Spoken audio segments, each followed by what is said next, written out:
Boss, boss, ang pangit ko pala sa personal. Ito yung mahilig magamon na suntukan eh. O, liga, suntukan tayo. Oh, labas, tara, labas ka dyan, boss. Suntukan tayo. Kaya mo matama ka sa online ka lang pala. Halika ka. Oy, suntukan tayo. Okay mga kapenyo, kamusta kayong lahat? Alam ko naman na na-miss nyo ang aking mga vlog, no? At kung saan alam nyo naman kung saan tayo galing mga kapenyo. Galing tayo sa Sapporo, Japan. At umikot tayo sa Hokkaido, Osaka, Kyoto. Marami tayong mga pinuntahan doon mga kapenyo. At talaga naman, sobrang nag-enjoy ako kasama ang aking pamilya. At bukod doon, syempre nais ko lang magpasalamat. Unang-una sa lahat, syempre kay paring MG. Ito, OFW, kabiyahero. Oh yes, mag-react kayo ni paring JB Tan Vlog. Go! Dapat! Kasi hindi ko rin alam ba't kayo tumitigil sa pagbablog. Tuloy nyo lang yan. Tuloy nyo ang buhay nyo sa vlog. Go! Mataas na engagement yan. Makagago Wazapman versus FLM. Chance nyo na yan. Kasi mas puputok yan ngayon. At pangalawa, sa ating mortal na kalaban, etong si Sir o Boy Kamatis. Kulaong pala, putang ina. So ito nga mga kapeyo, no, talagang na-miss ko si Kulaong i-content. Dahil nung panahon na nasa Japan ako, hindi ako makapag-content mga kapenyo kasi araw-araw kaming pagod, araw-araw kaming bumabiyahe, araw-araw kami naglalakad, kaya wala talagang time para maggawa ako ng vlog. Meron ako isang reaction video doon, nakita nyo naman mga kapenyo, medyo hindi ganun kaganda yung quality, pero ginawa ko pa rin para naman makapag-update ako sa inyo. Ngayon nakabalik na ako. Kamatis, Kulaong, humanda ka na. Ako, mahal ko pa yung buhay ko eh. Talagang nagawa ko lang yan kasi tigang ako.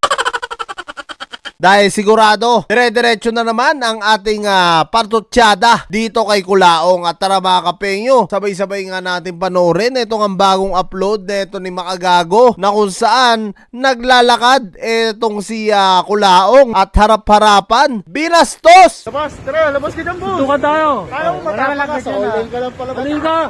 Oy, suntukan tayo. Tangina mo. Sobrang talagang grabe to. At talagang makikita mo rito na talagang duwag ito. Di lumalaban ng harapan. Dahil ang dami niya ng bodyguard, nakuha pa rin siyang lapitan ng kalaban. At tara mga kapenyo, panoorin nga natin. Jimboy.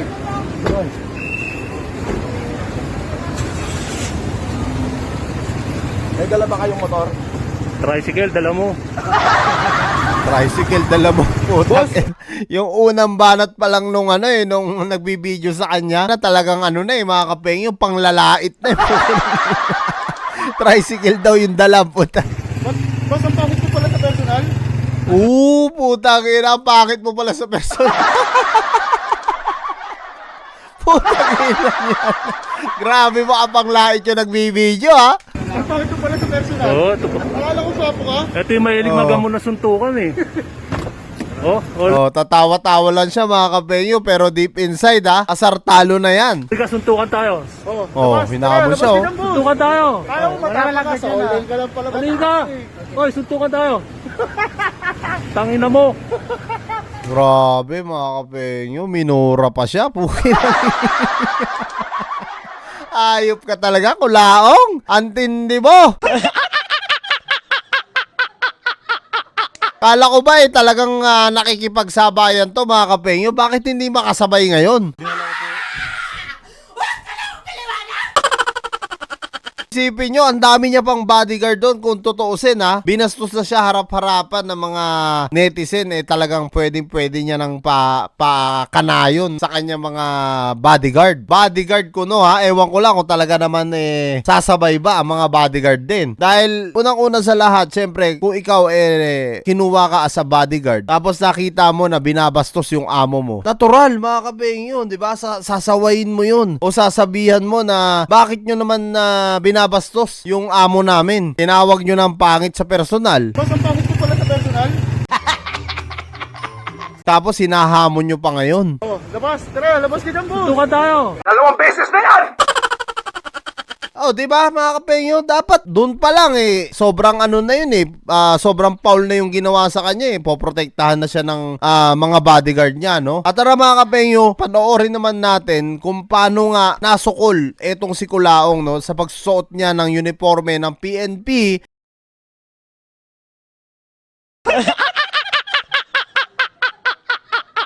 Na walang pahindulot. Pero sa totoo lang, real talk mga kapengyo, bawal talaga ang isang normal na tao na magsuot talaga ng uniform ng PNP. Lalong-lalo na kung ilalabas mo pa ito sa social media, pwede ka talagang kasuhan. At tara mga kapengyo, panoorin nga natin yung naging hatol ng PNP dito sa kay Kulaong. Investigation po ng Police Regional Office 2 kasi po nila ang Regional Director na si Sir Tony Malalang. Nais natin bagitin na ang nag-report ng isang tao na naka-uniforme kung hindi ito pulis o miyembro ng Philippine National Police, wala pa nalabutan kung ang ulat niya ay totoo, maingat at walang paninirang layunin.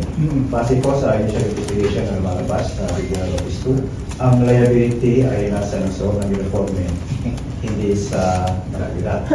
Ang posibleng violation po niya ay ang Revised Penal Code Article 179. Ito po ay ang illegal use of uniforms and insignia. Yan, no? Dito mayayari na talaga. Dito na matutumbungan etong si Kamatis. Kulaong pala puta. Ang sakit na siguro ng ulo nito mga kapengyo. Dahil sigurado ako, no, na may kalalagyan talaga sa Napolcom etong si Kulaong. Dahil unang-una sa lahat, yung pagsuot lang niya ng uniforme malaking kabastusan na yon sa PNP. Kaya kita nyo naman mga kapengyo, agarang umaksyon ng PNP para nga makasuhan etong si Mangusim. Na kung saan talagang laking sisi siguro ng taon to. Ang bilis ng karma. Automatic na talaga ang karma ngayon mga kapengyo. Sobrang bilis. Isipin nyo mga nakaraan lamang nag-aano-ano pa to, nag-aangas-angas pa dito sa social media. Pero ngayon mga kapengyo, tingnan nyo naman, mukhang nananahimik na ang Kulokoy. Tulog po ako. Siguro, umiral siguro yung kadimonyo ng aking kamay. Gumalaw.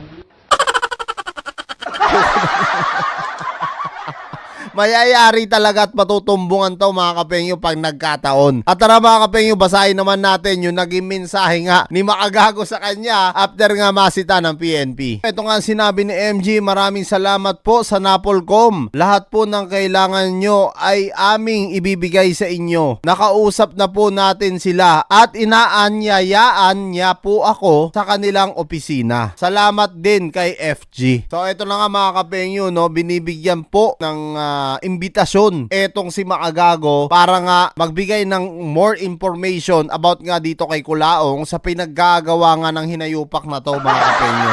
Unang-una sa lahat, napakarami na pong nadidistorbo o nagagambala neto ni Kulaong. Dahil una pa lang, kay Senator Manny Pacquiao na. Pangalawa, Napolcom. Pangatlo, yung mga kababayan nating OFW na nagpapalipad nga o nagbibigay ng income dito kay Kulaong. So, unti-unti na pong nalulubog talaga sa kumunoy etong si Kulaong. Baka kamukat-mukat mo sa susunod, sa bahay kubo na lang yan nakatira po.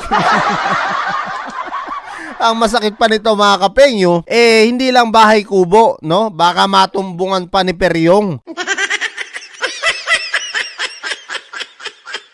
Dahil Napolcom na mismo ang magkakaso dito. Bukod pa dito kay Makagago at kay Senator Manny Pacquiao. Kaya talagang sobrang kawawa, no, etong si Kulaong ngayon. Sigurado ako mga kapengyo, mangiyak-ngiyak na ito. At baka bandang huli, makiusap pa ito kay Makagago. Real talk mga kapengyo. So yan, mga kapengyo, kung kayo nga ang tatanungin ko, ano nga masasabi nyo dito sa napakainit na naman na reaction video natin about nga dito kay Kamatis. Kay Kulaong pala mga kapengyo. Sorry, pagka ito talaga content ko, hindi pwedeng hindi ako nagkakamali. So yan mga kapengyo, comment nyo na lang down below lahat ng mga opinion nyo at lahat po yan mababasa ko. Maraming salamat mga kapengyo at kita-kita tayo sa mga susunod kong reaction videos.